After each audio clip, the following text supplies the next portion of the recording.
ನಮಸ್ಕಾರ ಎಲ್ಲರಿಗೂ ರಾಜ್ ಶ್ರೀ ಕುಕಿಂಗ್ ಚಾನಲ್ಗೆ ಸ್ವಾಗತ. ನಾನು ಮಮತಾ ಬಸವರಾಜ್. ಈ ದಿನ ಹೋಟೆಲ್ ರೀತಿ ಕ್ರಿಸ್ಪಿ ಮಸಾಲೆ ದೋಸೆನ ಮಾಡಿಕೊಳ್ಳಲು ಯಾವ ರೀತಿ ದೋಸೆ ಹಿಟ್ಟನ್ನು ತಯಾರು ಮಾಡಿಕೊಳ್ಬೇಕು ಅಂತ ಈ ವಿಡಿಯೋದಲ್ಲಿ ಪೂರ್ತಿಯಾಗಿ ನೋಡೋಣ ಬನ್ನಿ. ಮೊದಲಿಗೆ 1 kg ರೇಷನ್ ಅಕ್ಕಿನ ಪಾತ್ರೆಗೆ ಹಾಕ್ಕೊಳ್ತಾ ಇದ್ದೀನಿ. ರೇಷನ್ ಅಕ್ಕಿ ಬದಲು ನೀವು ದೋಸೆಗೆ ಯಾವ ಅಕ್ಕಿನ ಬಳಸ್ತೀರೋ ಆ ಅಕ್ಕಿನ ಹಾಕ್ಕೊಳ್ಬೋದು. 1 kg ಅಕ್ಕಿಗೆ 150 ಗ್ರಾಮ್ ಅಷ್ಟು ಉದ್ದಿನಬೇಳೆನ ಹಾಕ್ಕೊಂಡಿದ್ದೀನಿ. 150 ಗ್ರಾಮ್ ಅಷ್ಟು ಬಾಯ್ಲ್ಡ್ ರೈಸ್ ಅಂದರೆ ಕುಸುಬ್ಲಕ್ಕಿ ಅಂತ ಹೇಳ್ತಾರಲ್ಲ ಆ ಅಕ್ಕಿನ ನಾನಿಲ್ಲಿ ಹಾಕ್ಕೊಂಡಿದ್ದೀನಿ.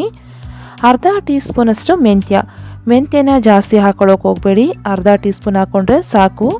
ಮತ್ತು 100 ಗ್ರಾಮ್ ಅಷ್ಟು ಅವಲಕ್ಕಿನ ತೊಗೊಂಡಿದ್ದೀನಿ.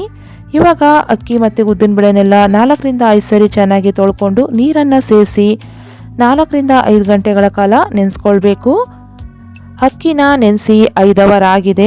ಇವಾಗ ಈ ನೀರನ್ನು ಚೆಲ್ಲಿ ಬೇರೆ ನೀರನ್ನು ಹಾಕ್ಕೊಂಡು ಇನ್ನೊಂದು ಸರಿ ಚೆನ್ನಾಗಿ ತೊಳ್ಕೊಳ್ಳೋಣ. ಇವಾಗ ನೋಡಿ ನಾನು ಇನ್ನೊಂದು ಸರಿ ಚೆನ್ನಾಗಿ ತೊಳ್ಕೊಂಡು ಬಂದಿದ್ದೀನಿ. ಇವಾಗ ಮಿಕ್ಸರ್ ಜಾರ್ಗೆ ನೆಂದಿರುವಂತಹ ಅಕ್ಕಿನ ಸೇರಿಸ್ಕೊಂಡಿದ್ದೀನಿ. ಮತ್ತು ಒಂದು ಅರ್ಧ ಗಂಟೆ ಮುಂಚೆ ಅಂತ ಅವಲಕ್ಕಿನ ನೆನೆಸ್ಕೊಂಡಿದ್ದೆ, ಅದನ್ನು ಕೂಡ ಅಕ್ಕಿ ಜೊತೆ ಸೇರಿಸಿ ಈ ರೀತಿ ನೈಸಾಗಿ ರುಬ್ಕೊಳ್ಬೇಕು. ಈ ರೀತಿ ನಾನು ಎಲ್ಲ ಅಕ್ಕಿನೂ ರುಬ್ಬಿ ಒಂದು ಪಾತ್ರೆಗೆ ಹಾಕ್ಕೊಳ್ತಾ ಇದ್ದೀನಿ. ಇವಾಗ ಎಲ್ಲ ಅಕ್ಕಿನೂ ರುಬ್ಬಿ ಹಾಕೊಂಡಾದ್ಮೇಲೆ ಚೆನ್ನಾಗಿ ಒಂದ್ಸರಿ ಮಿಕ್ಸ್ ಮಾಡಿಕೊಂಡು ಓವರ್ ನೈಟು ಫರ್ಮೆಂಟೇಷನ್ ಆಗೋಕ್ಕೆ ಬಿಡಬೇಕು.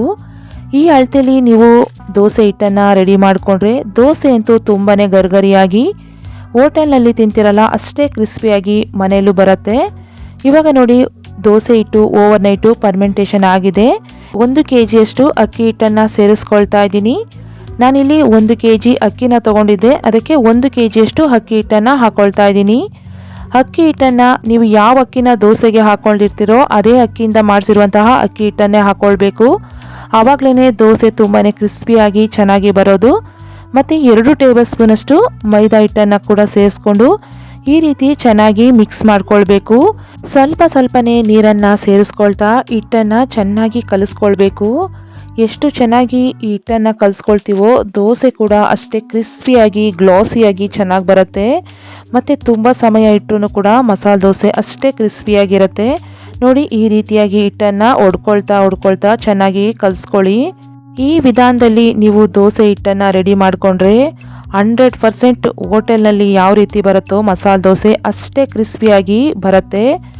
ಈ ರೀತಿಯಾಗಿ ಒಂದು ಸಾರಿ ದೋಸೆ ಹಿಟ್ಟನ್ನು ರೆಡಿ ಮಾಡಿ ಇಟ್ಕೊಂಡ್ರೆ 1 ವಾರದವರೆಗೂ ಸ್ಟೋರ್ ಮಾಡಿ ಇಟ್ಕೊಳ್ಬೋದು. ನಿಮಗೆ ಬೇಕು ಅನ್ನಿಸ್ದಾಗ ಮಸಾಲೆ ದೋಸೆನ ಮಾಡ್ಕೊಳ್ಬೋದು. ಯಾವ ರೀತಿ ಈ ದೋಸೆ ಹಿಟ್ಟನ್ನು ಸ್ಟೋರ್ ಮಾಡಿ ಇಟ್ಕೊಳ್ಬೋದು ಅಂತಲೂ ಕೂಡ ನಿಮಗೆ ಹೇಳ್ಕೊಡ್ತೀನಿ. ನೋಡಿ ಇಷ್ಟು ಚೆನ್ನಾಗಿ ದೋಸೆ ಹಿಟ್ಟನ್ನು ಕಲಿಸ್ಕೊಳ್ಬೇಕು. ನೋಡ್ತಾ ಇದ್ರಲ್ಲ ಬೆಣ್ಣೆ ರೀತಿ ಇದೆ ದೋಸೆ ಹಿಟ್ಟು. ಈ ರೀತಿ ನೀವು ಚೆನ್ನಾಗಿ ಕಲಿಸ್ಕೊಂಡ್ರೆ ದೋಸೆ ತುಂಬಾ ಪರ್ಫೆಕ್ಟಾಗಿ ಬರುತ್ತೆ. ಈ ರೀತಿ ದೋಸೆ ಹಿಟ್ಟನ್ನು ಚೆನ್ನಾಗಿ ಮಿಕ್ಸ್ ಮಾಡ್ಕೊಂಡಾದ್ಮೇಲೆ ಒಂದು 10 ನಿಮಿಷ ನೆನೆಯೋದಕ್ಕೆ ಬಿಡಬೇಕು. ನೋಡಿ 10 ನಿಮಿಷ ನಾನು ನೆನೆಸ್ಕೊಂಡಿದ್ದಾಗಿದೆ. ಇವಾಗ ನಾನು ಒಂದೇ ಸಾರಿ ಇಷ್ಟು ದೋಸೆ ಹಿಟ್ಟನ್ನು ಬಳಸೋದಿಲ್ಲ, ಅದಕ್ಕೋಸ್ಕರ ನಾನು ಇವಾಗ ಎಷ್ಟು ಬೇಕೋ ಅಷ್ಟನ್ನು ನಾನಿಲ್ಲಿ ಒಂದು ಪಾತ್ರೆಗೆ ಎತ್ತಿಟ್ಕೊಳ್ತಾ ಇದ್ದೀನಿ. ಉಳಿದಿರುವಂತಹ ದೋಸೆ ಹಿಟ್ಟನ್ನು ರೆಫ್ರಿಜರೇಟರ್ ಇಲ್ಲದೆ ಇದ್ರೂ ಯಾವ ರೀತಿ ಸ್ಟೋರ್ ಮಾಡಿ ಇಟ್ಕೊಳ್ಬೇಕು ಅಂತ ತೋರಿಸ್ತೀನಿ. ನೋಡಿ ಇವಾಗ ನನಗೆ ಬೇಕಾಗಿರುವಷ್ಟು ದೋಸೆ ಹಿಟ್ಟನ್ನು ಪಾತ್ರೆಗೆ ಎತ್ತಿಟ್ಕೊಂಡಿದ್ದೀನಿ. ಈ ಉಳಿದಿರುವಂತಹ ದೋಸೆ ಹಿಟ್ಟಿಗೆ ಈ ರೀತಿಯಾಗಿ ದೋಸೆ ಹಿಟ್ಟು ಮುಳುಗುವಷ್ಟು ನೀರನ್ನು ಸೇರಿಸ್ಕೊಳ್ಬೇಕು. ಈ ರೀತಿಯಾಗಿ ದೋಸೆ ಹಿಟ್ಟಿಗೆ ನೀರನ್ನು ಸೇರಿಸಿ ಇಡೋದ್ರಿಂದ ದೋಸೆ ಹಿಟ್ಟು ಹುಳಿಯಾಗೋದಿಲ್ಲ. 1 ವಾರದವರೆಗೂ ಅದೇ ರೀತಿ ಫ್ರೆಶ್ ಆಗಿ ಇರುತ್ತೆ. ಪ್ರತಿದಿನ ನೀರನ್ನು ಚೆಲ್ಲಿ ಹೊಸ ನೀರನ್ನು ಹಾಕಿ ಇಡಬೇಕು, ಇಲ್ಲಾಂದರೆ ದೋಸೆ ಹಿಟ್ಟು ಸ್ಮೆಲ್ ಬಂದ್ಬಿಡತ್ತೆ. ಈ ರೀತಿಯಾಗಿ ನೀವು ದೋಸೆ ಹಿಟ್ಟನ್ನು 1 ವಾರದವರೆಗೂ ಸ್ಟೋರ್ ಮಾಡಿ ಇಡ್ಬೋದು. ಮತ್ತು ಬೇಕು ಅಂದಾಗ ಕ್ರಿಸ್ಪಿಯಾಗಿರುವಂತಹ ಮಸಾಲೆ ದೋಸೆನ ಮಾಡ್ಕೊಳ್ಬೋದು. ಇವಾಗ ಎತ್ತಿಟ್ಕೊಂಡಿರುವಂತಹ ದೋಸೆ ಹಿಟ್ಟಿಗೆ ರುಚಿಗೆ ಉಪ್ಪನ್ನು ಸೇರಿಸ್ಕೊಳ್ತಾ ಇದ್ದೀನಿ. ಮತ್ತು 1 ಟೇಬಲ್ ಸ್ಪೂನ್ ಅಷ್ಟು ಸಕ್ಕರೆನ ಹಾಕ್ಕೊಳ್ತಾ ಇದ್ದೀನಿ. ಸಕ್ಕರೆ ಹಾಕ್ಕೊಳ್ಳೋದ್ರಿಂದ ದೋಸೆ ಕಲರು ತುಂಬಾ ಚೆನ್ನಾಗಿ ಬರುತ್ತೆ. ಮತ್ತು ನೀರನ್ನು ಸೇರಿಸಿ ದೋಸೆ ಹಿಟ್ಟಿನ ಅದಕ್ಕೆ ಚೆನ್ನಾಗಿ ಮಿಕ್ಸ್ ಮಾಡ್ಕೊಳ್ತಾ ಇದ್ದೀನಿ.